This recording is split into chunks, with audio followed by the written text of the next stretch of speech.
evening. I'm Micah Mater. I'm Ray Cortopassi. Right now at 9, investigators reveal new details about the man accused of trying to shoot former President Donald Trump. Tonight, the charges he faces, how he got caught, and reaction from top local Republicans. Trump himself is praising the Secret Service response in an online discussion on the X social media platform. WGN's Christine Flores live at an annual GOP event in Portage Park tonight with more. Christine? Well, good evening. The biggest GOP gathering in the state happened here at their annual gala in Portage Park at this banquet hall. And of course, top of mind for many people was the recent assassination attempt on former President Donald Trump. And tonight, for the first time, we're hearing from Trump's running mate, J.D. Vance, who talks about the call he received moments after the incident. He calls me right after.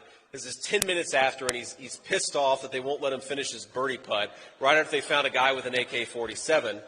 But by the way, that is kind of the guy that you want to be president of the United States, right? Who's fazed by nothing, who's telling jokes afterwards. Former President Trump's running mate, J.D. Vance, spoke at a Faith and Freedom Gala in Georgia Monday evening. If you tell the American people that this person needs to be eliminated, most of them, thank God, are going to ignore you, but some crazy person is going to take matters into their own hands. Driver, walk straight back! Body cam video shows the arrest of 58-year-old Ryan Wesley Routh after authorities spotted a firearm poking out of shrubbery while former President Trump was playing on his golf course Sunday afternoon. For the second assassination attempt in 3 months, it has been something that has really unified our party and brought us all together. We as Republicans are coming here tonight at one of our largest gatherings of the Chicago GOP and the Cook County GOP to really talk about all the different issues and get united again to be ready to fight for what we believe in come this November. Federal investigators revealed new details Monday in a press briefing concerning the assassination attempt. The subject, who did not have line of sight to the former president, fled the scene.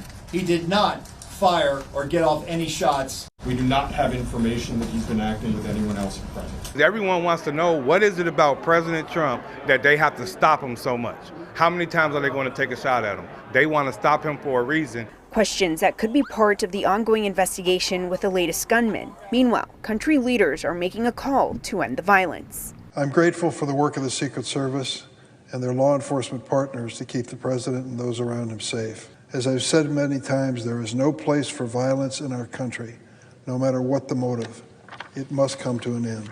I've always condemned political violence. I always will in America.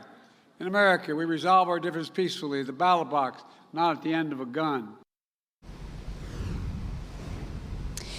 Vice President Kamala Harris also released a statement tonight saying that she is deeply disturbed by the assassination attempt.